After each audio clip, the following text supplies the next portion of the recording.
Direct link to the National Weather Service for watches or warnings to air immediately when they're issued. Keep yourself and your family safe by tuning into the WHOW platforms on AM, FM, or streamed online, as well as on WEZC 95.9 FM.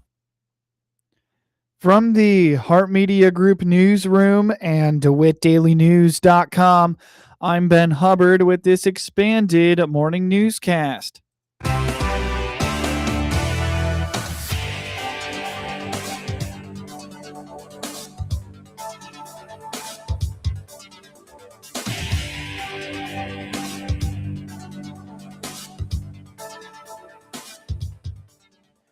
Good morning and thanks for being with us. I'm your host today, Ben Hubbard.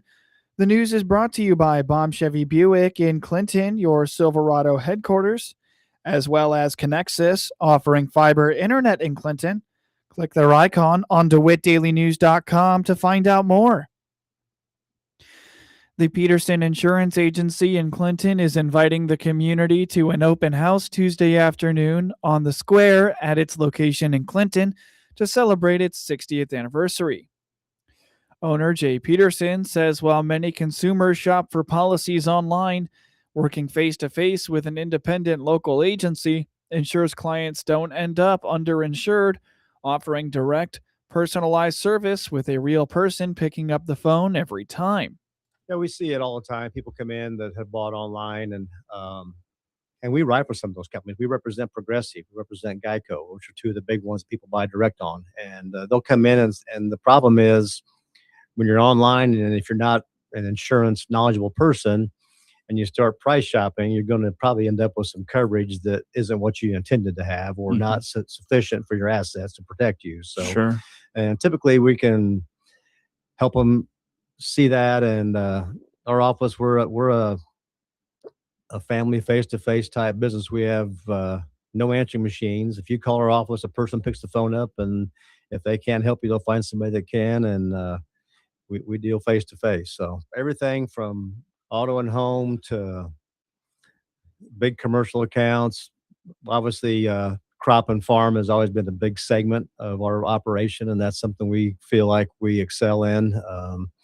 We have myself and one of our staff is the only two in this area that have the AFIS certification.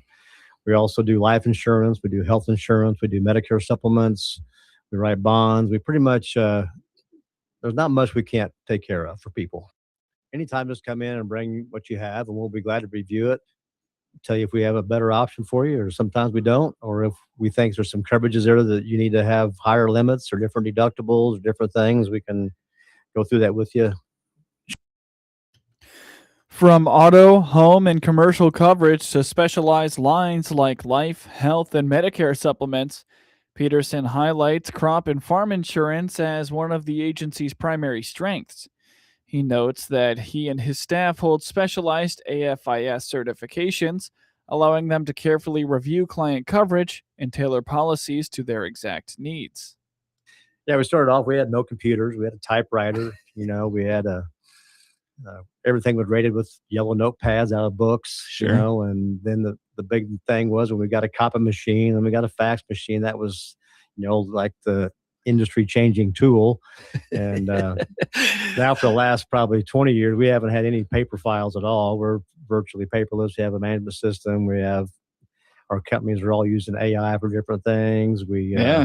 Fax machines are gone. Everything's email scan. We do have an e-fax number, but I mean, it's just the telephone system have changed, from landlines to VoIP. I mean, just technology and coverages and premiums have changed a lot too. Of course, customers understand that because they're seeing the increases, but we're starting to see some relief in that too. Things are starting to come back down.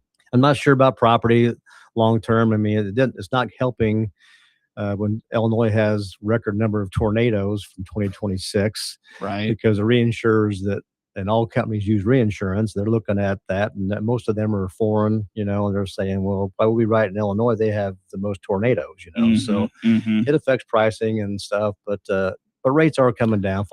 In the post-COVID inflation disaster that we all went through, things are starting to come back down a little bit. Join the Peterson Insurance Agency for a celebration of its 60th year Tuesday from 10 a.m. to 3 p.m. on the Clinton Square. Learn more about the Peterson Insurance Agency by clicking their icon on DeWittDailyNews.com. Coming up shortly on this expanded newscast, Farmer City Grocery Co-op continues progress towards winter opening. This month, a local historical society is honoring America 250 by diving into the local history of the Underground Railroad. Director of the C.H. Moore Homestead, Joey Long, explains that on August 16th at 1:30 p.m., they will be hosting Joseph Rodney, freedom seeker on the Illinois Central Railroad, led by Illinois Humanities Rhodes Scholar Daryl Dexter. The August event is going to take place on Sunday, August 16th at 1:30 p.m. in the Carriage Barn. And the program title is Joseph Rodney, Freedom Seeker on the Illinois Central Railroad. And that will be presented by Illinois Humanities Rhodes Scholar Daryl Dexter, who is from the very southern tip of Illinois and has done extensive research on this topic as well as others. And I think this story will be quite interesting. And I think people would be surprised to learn that such things were taking place in this chapter of our history. But it's just enlightening. So I don't want to give any spoilers out, but just to give people an idea of what this presentation is about. Joseph Rodney was an escaped slave, or we call them freedom seekers now. And somehow, and this is quotes, a free woman of color in Cairo, instead of, him running on the Underground Railroad seeking freedom, which is what we think of, right? The Underground Railroad.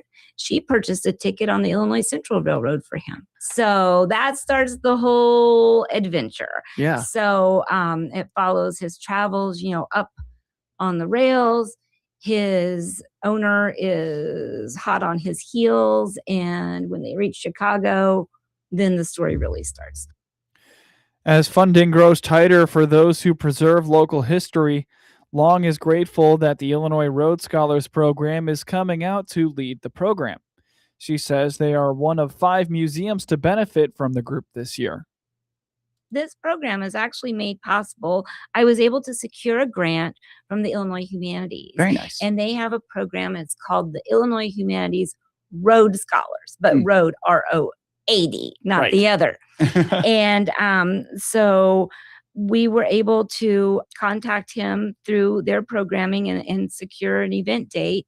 Funding's tight everywhere. Yeah, of course. Including, with their organization. So whereas it used to be that a speaker might be available for 10 or more engagements throughout the year, those numbers have gone down drastically. So most of these are only able to go and give 5 presentations, and the area that they cover is the entire state of Illinois in a 1-year period. Wow. So we're 1 out of 5. So we're very fortunate to be able to bring someone with his knowledge and his passion for the topic to bring him to DeWitt County. And where else how far would you have to travel to be able to attend something like this otherwise?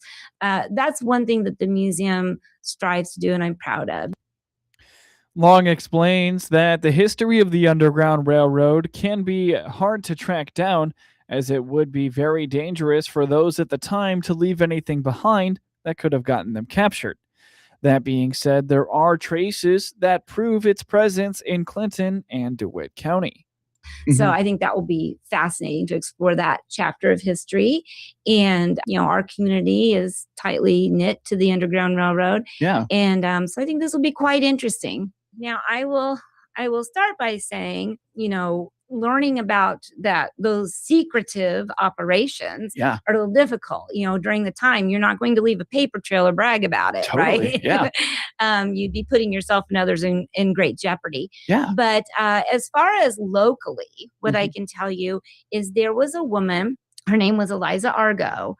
Ironically, her home was located on what is now in Clinton Railroad Street. And when she passed away, her obituary proudly stated that she was a member of the Underground Railroad and helped these escaped slaves, freedom seekers, through this part and on to freedom. So, but even a lot of people, even once they pass away, they're not going to claim responsibility for that. But this woman was proud of what she did. Hear the story of Joseph Rodney, presented by Daryl Dexter at the C.H. Moore Homestead on Sunday, August 16th at 1:30 p.m. Learn more by visiting chmoorehomestead.org or by finding them on Facebook.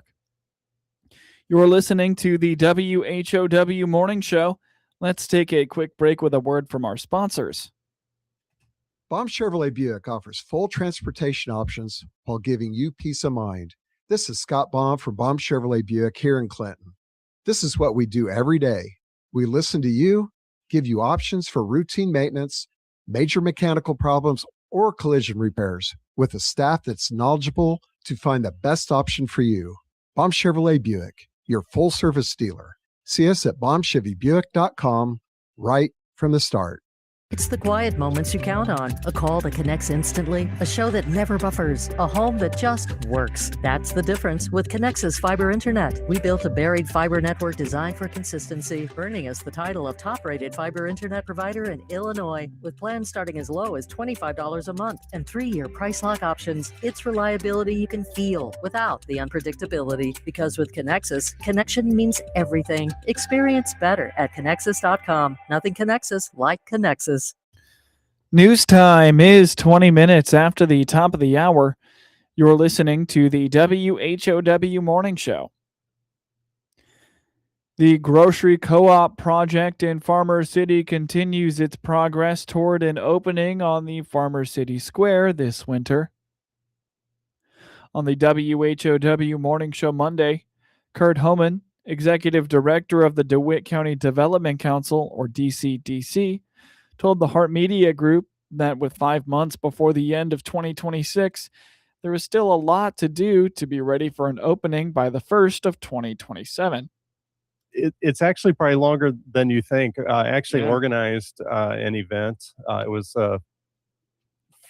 specific for folks under the age of 40, but it was essentially, if you want to attract younger families to your community, you need to ask them what they want. There was a couple things that came out of it. One was more daycare options, and the second was a grocery option. And of course, this was specific to Farmer City. The grocery option really stuck.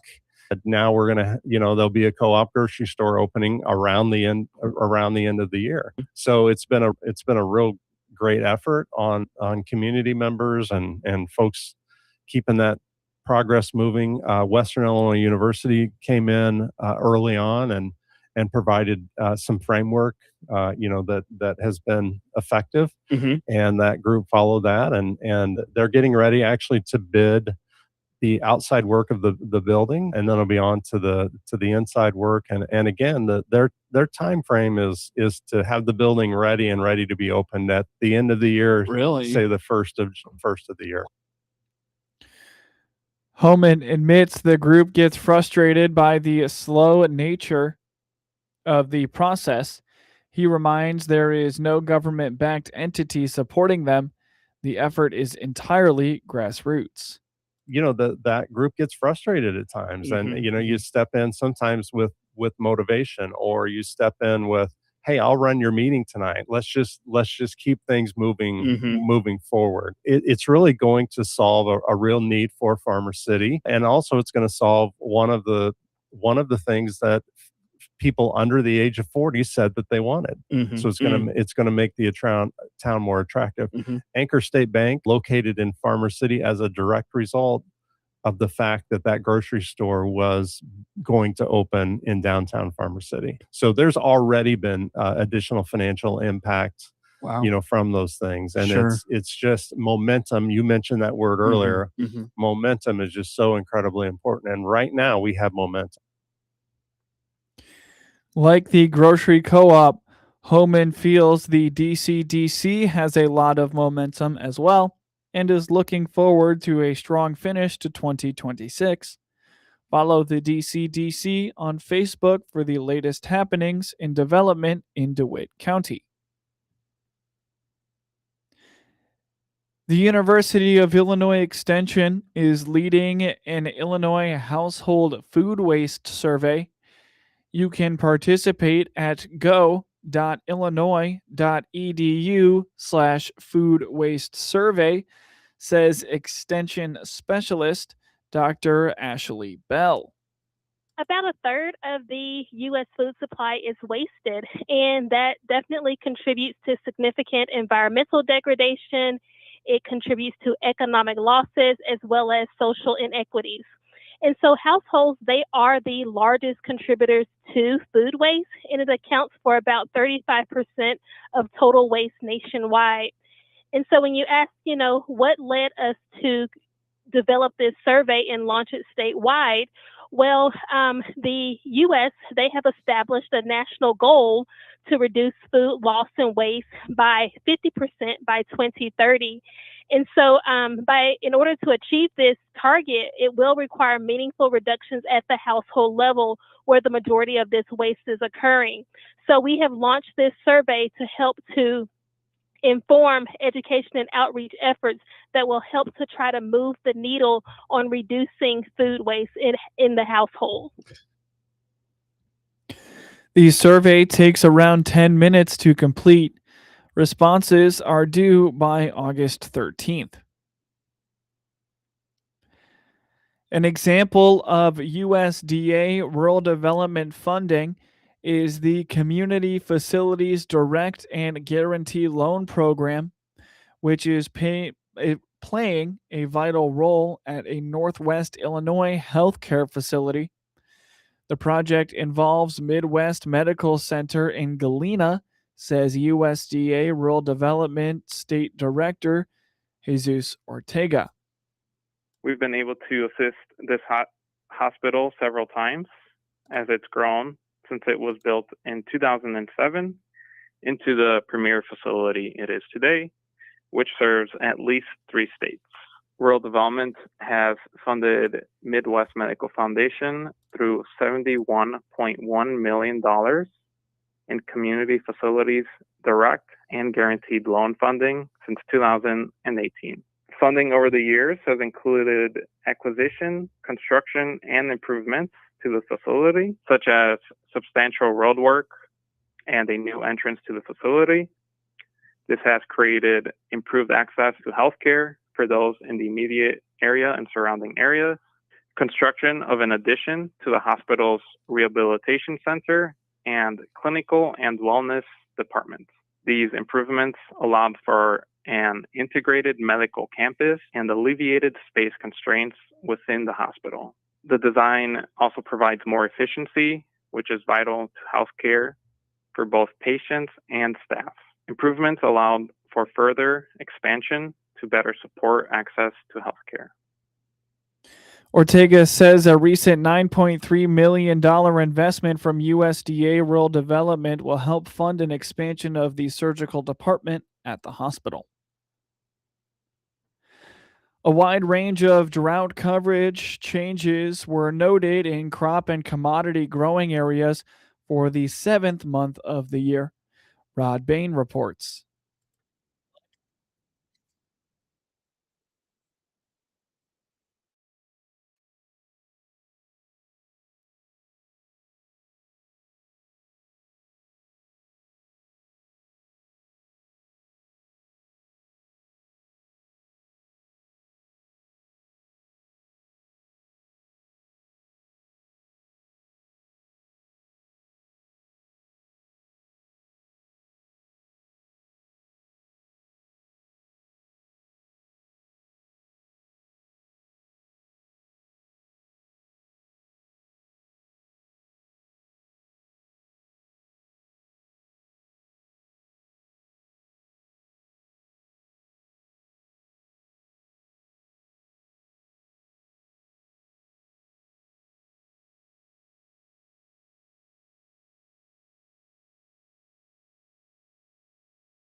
Get news anytime from your computer or your mobile device from DeWitt County's #1 source for news, sports, police blotter, obituaries, and more. All free all the time at DeWittDailyNews.com. With SRN News, I'm Rich Thomason in Washington. President Trump says it's their last chance to avoid utter destruction. He says talks underway again with Iran, although Iran denies that. Mr. Trump says Gulf allies pleaded with him to give diplomacy one more chance instead of launching an all-out attack. Meanwhile, a cargo ship is reported being hit by some kind of projectile overnight in the Strait of Hormuz. 37-year-old man stands accused of intentionally starting one of 3 destructive wildfires in Spokane, Washington. President Trump is not pleased with U.S. Attorney for Washington, D.C., Jeanine Pirro. He says Pirro choked in moving to drop charges against a man who had been accused of vandalizing the newly renovated reflecting pool. Watching Wall Street this morning, Dow futures up 384 points, and NASDAQ futures ahead 264 points. More details at srnnews.com. Well, it's official. My friends have all switched to Pure Talk because I told them they could save a bunch of money on a super reliable high-speed network with unlimited data. And because they're my friends, they trust me. As for the rest of you, well, Pure Talk understands that even though you might like me, you're not just going to take my word for it, nor should you. For that reason, and for a very limited time, Pure Talk is offering any of their plans for just $15 a month for the first 3 months, including their top-tier unlimited plan that normally sells for $65 a month. Think of it like a test drive, a super simple way to save $150 while you kick the tires on Pure Talk's blazing fast network, and a fine way to see for yourself why I switched from big wireless, along with a few 100,000 of my closest friends. Dial pound 250, say Mike Rowe, and be connected to Pure Talk's friendly U.S. customer service team. Again, dial pound 250, say Mike Rowe, and let the savings be. From the Hart Media Group Sports Desk, IL Sports Wire, and DeWittDailyNews.com, I'm Ben Hubbard with this local sports report. Alec Burleson hit 3 two-run homers, including a drive into the second deck in right field that capped a 7-run 8th inning as the St. Louis Cardinals outslugged the New York Yankees for a 13-7 victory Monday night after blowing a 6-run lead. Burleson homered to the short porch in right off Cam Schlittler 3 batters into the game. The first baseman also sent a drive to the short porch off lefty reliever Tim Hill in the 4th for a 6-0 lead. Nathan Church hit a go-ahead 3-run homer for the St. Louis Cardinals in the 8th after George Soriano allowed a 2-run drive to Yankees newcomer Luis Garcia Jr. that gave New York a 7-6 lead in the 7th. Jimmy Crooks added a 2-run shot in the 8th for the Cardinals, who hit 6 homers for the first time since connecting 7 times against the Dodgers on May 18th of 2023. Ryan McMahon and Jose Caballero opened the 7th with back-to-back homers for the Yankees off Ryan Stanek. Austin Wells hit a 2-run shot, and Trent Grisham had a solo homer in the 5th after New York trailed 6-0. Jose Fermin had a RBI double for the Cardinals, and Church hit an RBI single.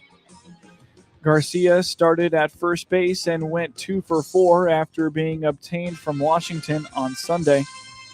Schlittler allowed 4 runs and 4 hits in 3 innings, his second shortest start this season. The right-hander tied a career high with 5 walks and struck out 6. St. Louis starter Michael McGreevy permitted 2 runs and 4 hits in 4 1/3 innings.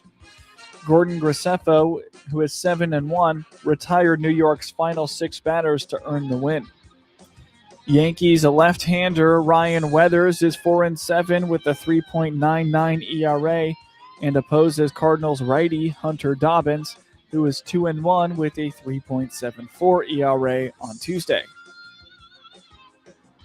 Seiya Suzuki, Carson Kelly, and Kevin Alcantara each hit a 2-run homer, And the Chicago Cubs handed the Los Angeles Dodgers their 4th consecutive loss with a 10-5 victory Monday night.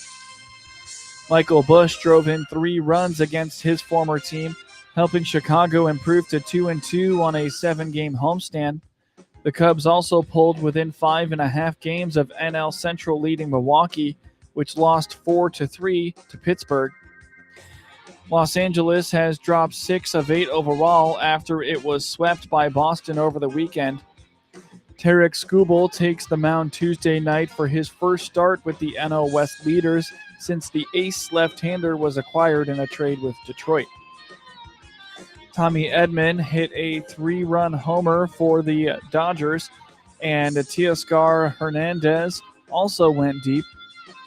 Justin Robalski is 11-3 and was tagged for 7 runs and 7 hits over 4 1/3 innings in his first loss since May 22nd. Suzuki connected for his 19th homer in the first, driving in Pete Crow Armstrong after a leadoff single. Alcantara gave the Cubs a 4-3 lead with his first career homer in the second, a 2-out shot to left center after Dansby Swanson walked. Kelly added his 7th homer in the third. Los Angeles closed to 7-5 on Hernandez's 443-foot solo shot in the 6th, but the Cubs responded with 3 runs in the bottom half. Kelly walked with the bases loaded when he used the ABS system to successfully challenge a called third strike on a foul count slider from Tanner Scott. Busch then hit a 2-out grounder into right field, driving in Crow Armstrong and Suzuki. Busch also connected for his 14th homer in the 5th. Matthew Boyd is 7-1 and allowed 5 runs, 4 earned, and 9 hits in 6 2/3 innings for Chicago. The Cubs bolstered their pitching staff with a series of moves ahead of Monday's trade deadline, acquiring Clay Holmes from the New York Mets and reliever Ryan Zefferjan from the Los Angeles Angels. Skubal is 7-5 with a 2.79 ERA and went 4-1 with a 1.95 ERA in his last 6 starts for Detroit. Right-hander Javier Assad is 6-1 with a 3.75 ERA and pitches for Chicago on Tuesday night. The Chicago White Sox acquired outfielder Brenton Doyle from the Colorado Rockies for a pair of prospects. Doyle, who recently came off the injured list due to a bruised oblique, is hitting .214 with a homer and 9 stolen bases. He's won 2 Gold Glove awards for his work in center field. The Rockies received right-hander Mason Adams and infielder Carlos Villalma. The White Sox also added righty reliever Huascar Brazuban from the Mets for minor league right-handers Gabe Davis and Zach Franklin. The 36-year-old Brazoban is 5-2 with a 2.56 ERA over 46 games this season. The Milwaukee Brewers had their sights set on acquiring a top-tier pitcher before the trade deadline, namely Tarek Skubal, but had to shift gears when the back-to-back AL Cy Young Award winner ended up with the Los Angeles Dodgers.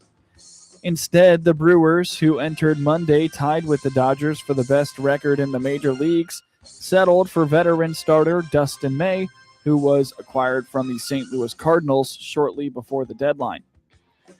Milwaukee also got left-handed reliever Jojo Romero in the deal. In exchange, the Brewers sent minor league outfielders Alexander Frias and Josiah Ragsdale to the Cardinals. May, Romero, and Sensatella, who were expected to arrive in Milwaukee late Monday or early today, will serve key roles as the Brewers look to reach the World Series for the first time since 1982. The playoff-chasing Arizona Diamondbacks got a left-handed bat that can fill a spot in left field with the acquisition of Lars Nootbaar from St. Louis for prospects. Nootbaar has hit .234 with 3 home runs and 16 RBIs in 48 games since his season debut in early June after heel surgery last offseason. St. Louis got left-hander reliever Caleb Ferguson from Cincinnati in exchange for $250,000 of international bonus pool space. The 30-year-old Ferguson is 1-0 with a 4.01 ERA in 26 games this season.